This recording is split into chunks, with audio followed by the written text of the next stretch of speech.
On this channel, I like to show people how to score and how the delusion of the PGA Tour has created a false sense of reality for a lot of us on how to actually play golf. I'm going to show you the progression of a golfer by increasing our maximum shot by 25 yards every couple of holes. We're going to start with 150 yard maximum and work our way up.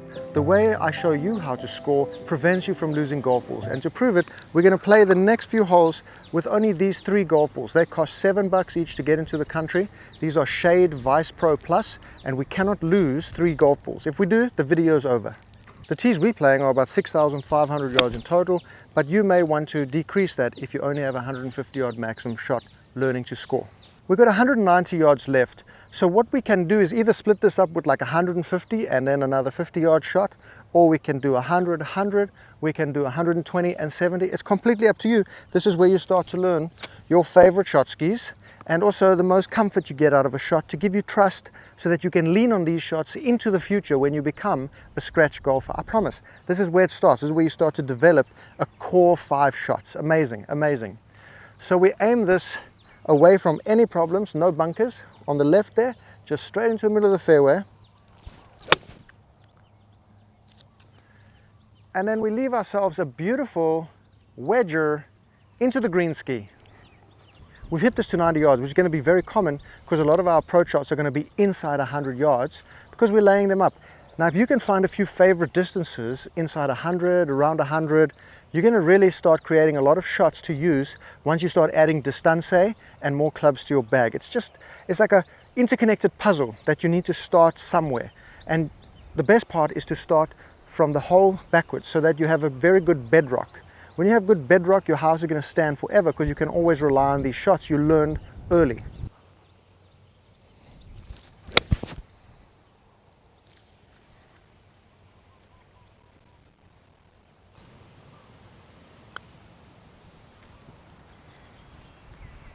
Wow, touch the hole, touch the hole. Inside 5 feet. When you don't miss putts inside 5 feet, wow, the whole world opens up like the heavens have opened up with that light shining on you. A lot of people think you get stuck at golf playing a certain way, but that's completely backwards because progress is like you go as hard as you can until you reach that sticking point. Then you find a new solution. If you stay at the sticking point, it's either you're not very clever or you don't want to progress. So you only have 2 options. Once you get to a sticking point, now you have to say, why is that happening? How do I fix that? How do I get better? So if you have a 150 yard maximum, your sticking point is going to be distance.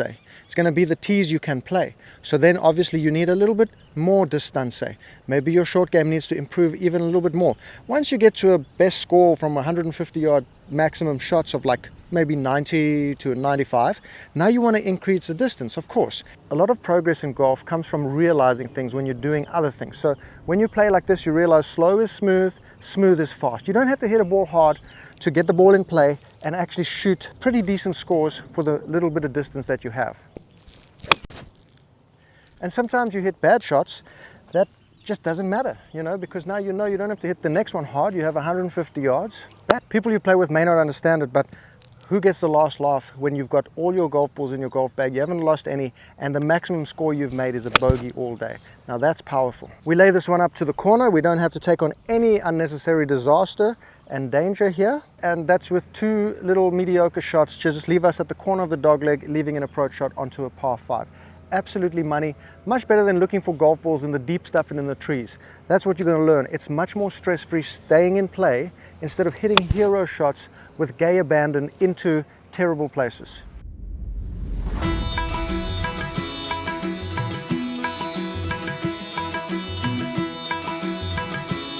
$150 yard maximum shot, you're going to face challenges, you're going to face ridicule. One of the most important parts of golf is patience and discipline.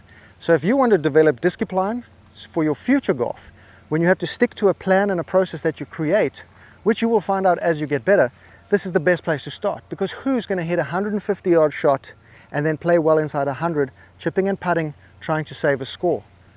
Only tough people.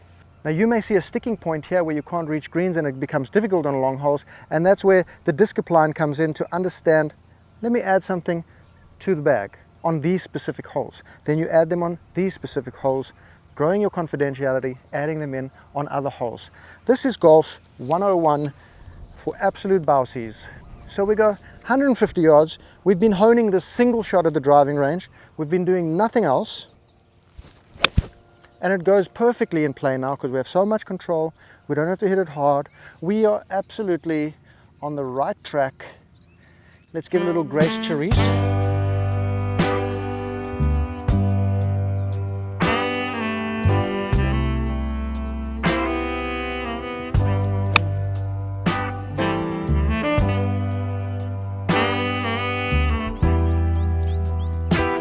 When you play like this, you're not going to lose many balls, and potentially you'll actually finish around with the same ball you start with. Keep that ball. That is as big an achievement as breaking 100, breaking 90, breaking 80, and breaking 70. Do that. Keep that ball. Keep the ball of your first par, your first birdie, and your first eagle, and your first hole-in-one. Keep all these golf balls. Write the date it happened and where. Keep all those balls. What an achievement. And we hit you a little fat, and that's going to happen to you. And we put it to about 2 feet. If you can put those putts to 2 feet every time, welcome to the PGA mother freaking tour, mother lover. You will reach scoring ceilings due to distance. But then there's another aspect, and that's understanding the green complex and where to hit it for the easiest chip in case you miss, and sometimes intentionally miss. So on this par 3, short left is absolutely money. On the right is the bunker, long is the bunker, and all the way too far on the left makes you chip on a side slope. So short and short left here is absolutely money, especially short right, because the green is actually sloped diagonally toward us from that angle, which means we have an easier chip. So if we're not going to hit it on the green, at least let's plan for the ball to get more toward the center and short of the green. 175 yard club.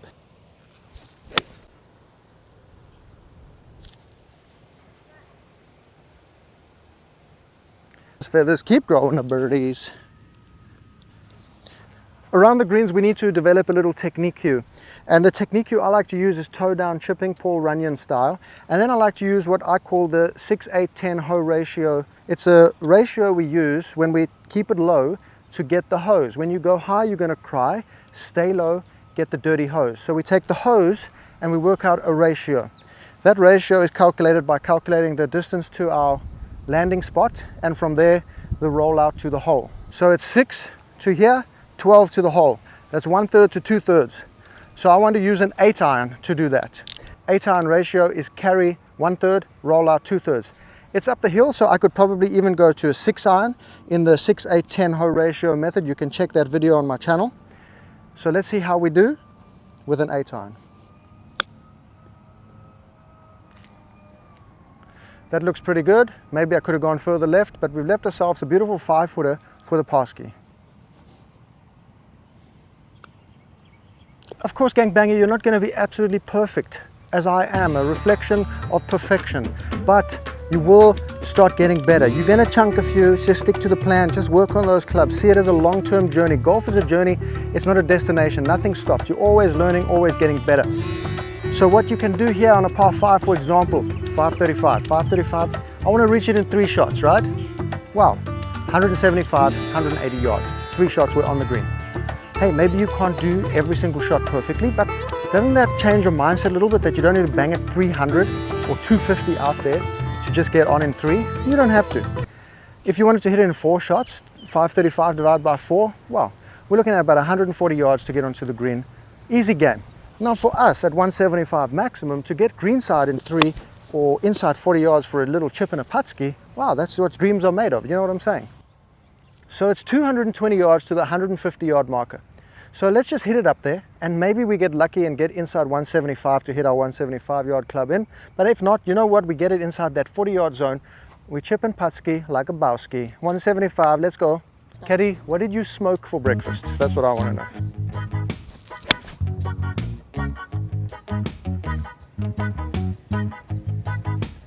And every now and then you're going to hit some bad shots like that. We've actually got it to 170 here, but we have this tree in our way. And if I hit my 175 yard club, will I stay underneath this tree?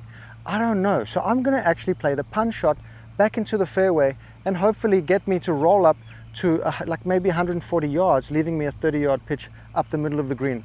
Cads, let's go, Jet. Come on now. Come on now. Come on now, partner. And we're going to try hit it toward the bunker on the right, knowing we're not going to reach it. And hopefully it stops just short of that, leaving us a clear pitch up the middle of the green, giving us our best shot at the par. A chip and a putt, but inside 40, right? Otherwise, if I can't get it to inside 40, I've got to lay it back here to like 80, 90, 100, just chipping it over the bunker. And then we get on the green from there.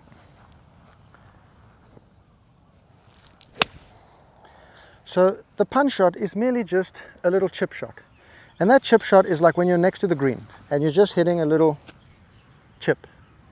Now you just take lower loft. Instead of a pitching wedge chipping around the green, you take a 7 and you just swing longer. Planting feathers, growing birdies. If you can't plant the feather, get somebody else to do it. Absolutely perfect.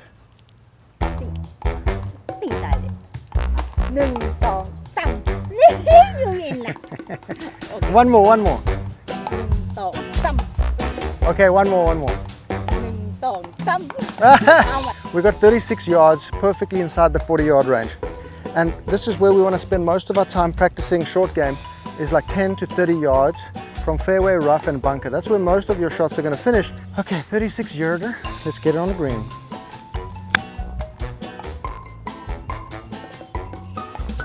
Stinky winkies, look, when you're getting better at the short game and you can get your ball inside 6 feet from 10 to 30 yards out from different lies, this is when your scrambling rate goes through the roof, right? So let's say if we get inside 6 feet, we're running maybe 50% to 70% up and downs, just because that includes 1 foot, 2 foot, 3 foot, 4 foot, 5 foot, 6 foot. You know, I don't know, have you gone on vacation? Because this golf ball is very, very dirty. Let's just switch it out. No need to chat, give me another one.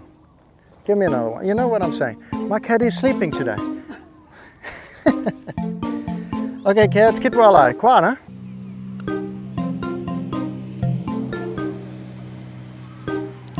Well, isn't that a development? You're breaking 90 with your 175-yard club. It's working real tastefully. You're keeping your stimp hand strong by putting the pitches in their place. You're holding out from inside 6 feet or 2-putting from everywhere else. That's absolutely money. But we want to get down now a little bit further. We need a little bit more distance off the tee ski. So we go from 175 max to 200-yard club. And all the while you're doing these improvements, you're paying attention to your shot shape. You should be noticing that your shot shape is staying the same but reducing. Maybe you're learning that, wow, if I aim left and right, I can get the ball where I want it to go instead of dead at the pin or dead down the middle of the fairway. You want to start picking out better targets for every single shot. If you draw it, you want to target out to the right. If you want to fade, you've got to hit a target out to the left. You want to put up field goals of your acceptable area where you want the ball to land, and then find a target that will bring the ball into that area using your shot shape. So if you hit a fader, maybe your target is outside your field goal area. If you hit a draw, maybe it's outside your field goal area. It must shape into your field goal area. 200 yards gets you 25 yards closer, which is 2 clubs closer to the green.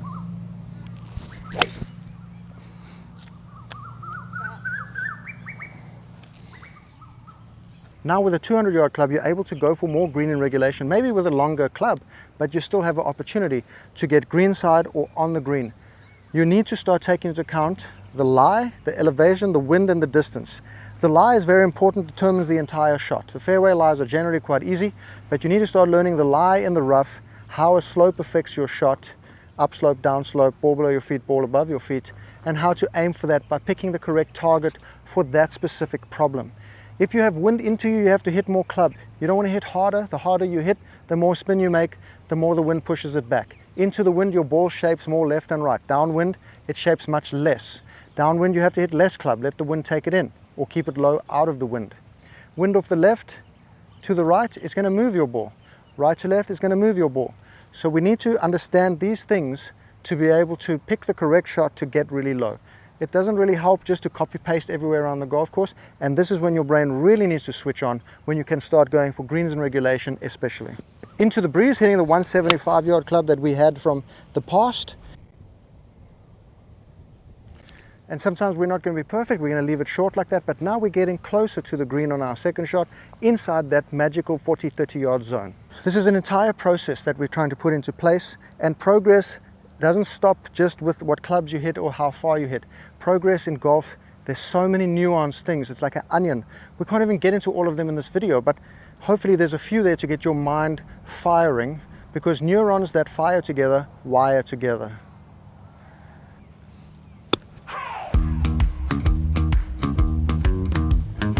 And we've been practicing around the greens so we can get the ball inside 6 feet. Come on, Matty Boom Booms.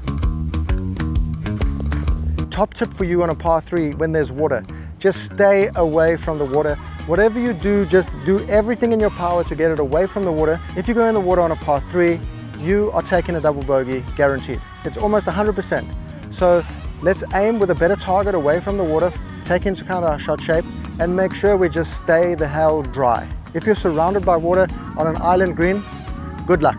And then when I say pick a target, I mean a tree, the path, a bush, anything in line with where you want to start the ball. So I'm going to go right of the pin here to the path that goes around the bushes in the distance. And then I'll probably pull it around, which I normally do, and we hit the green. So my target was out to the right, and I always pull the ball. And then if I had gone at the pin and pulled it on that exact same shot, I'd be in the water. So we want to aim away from the hazards at all times.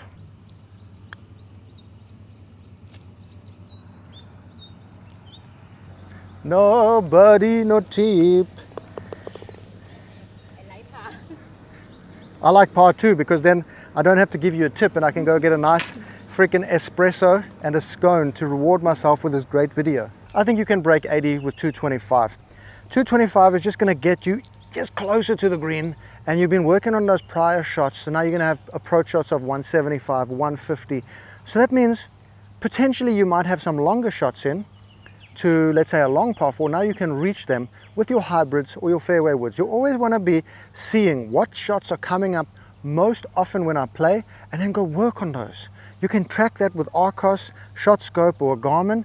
See how many shots and how often you're using those clubs, and then go practice those specific clubs, because those are the ones that are going to get your score down by tightening that disperse, working out that shot shape, picking better targets to land in the field goal. 225 is really quite nice because to have 0 strokes gained against a 5 handicap, 225 basically going to be enough.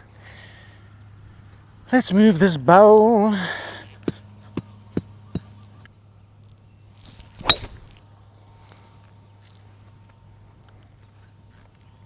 So that'll put us 225 into the fairway.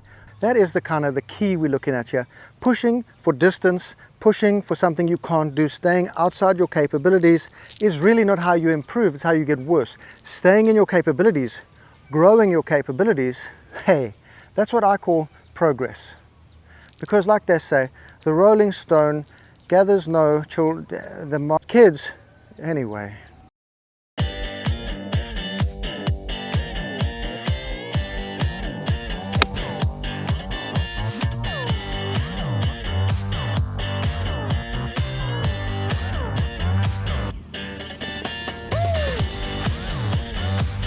Come on, Kenny, you got a tip today. Only 1 espresso for me today. 1, 2, 3. You keep losing, eh? You're going to hit these ceilings along your way, and you're going to reach your scoring barrier that you can't get past, and that's when you realize things need to change. Now, if you want to try play scratch golf, we need about 250 off the tee. 250 can be a challenge, but you don't want to go do crazy shit like speed training. When you can do speed training, when your impact is at 1.5 smash factor on the TrackMan and you don't lose any golf balls in a round, then we do speed training. I understand it builds capacity for speed, but your need for speed don't mean shit if the ball is going freaking 50 yards offline. Because even just a couple degrees open and closed face, now you're adding speed to that, is boom, further offline. So we want to get a 250 club by going to coaching and then custom fitted clubs. That's how you're going to do it. I can't see shit. Where'd it go? Bye now. Playing good golf is just about building processes and adding little talents on top of each other as you go. You know, like this 250-yard shot over here is not really something you're just going to pull out of the thin air like that. It's going to take time. A lot of the time you're going to start hitting it way off line and then bring it into line. But you know, lessons really help you if you really want to move to the next level, because you can build a great foundation to work off of, and then you can start adding in these kind of optimizations to actually get your score closer to 72, 73, 74. That's a very lofty goal. Very few people ever get there just because it's so difficult, but you can see the progression, how we get to this point by building everything from the hole backwards. Absolutely money.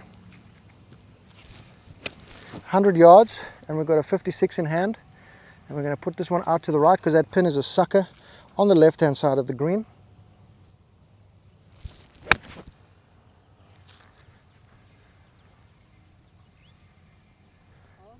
Stinky winky.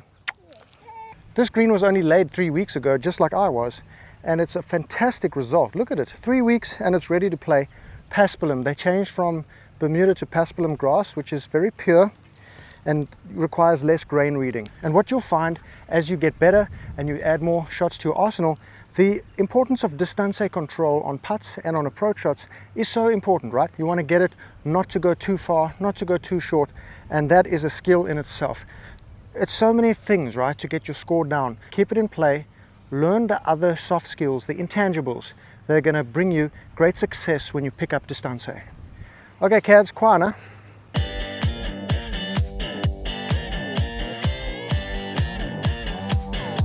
Absolutely money.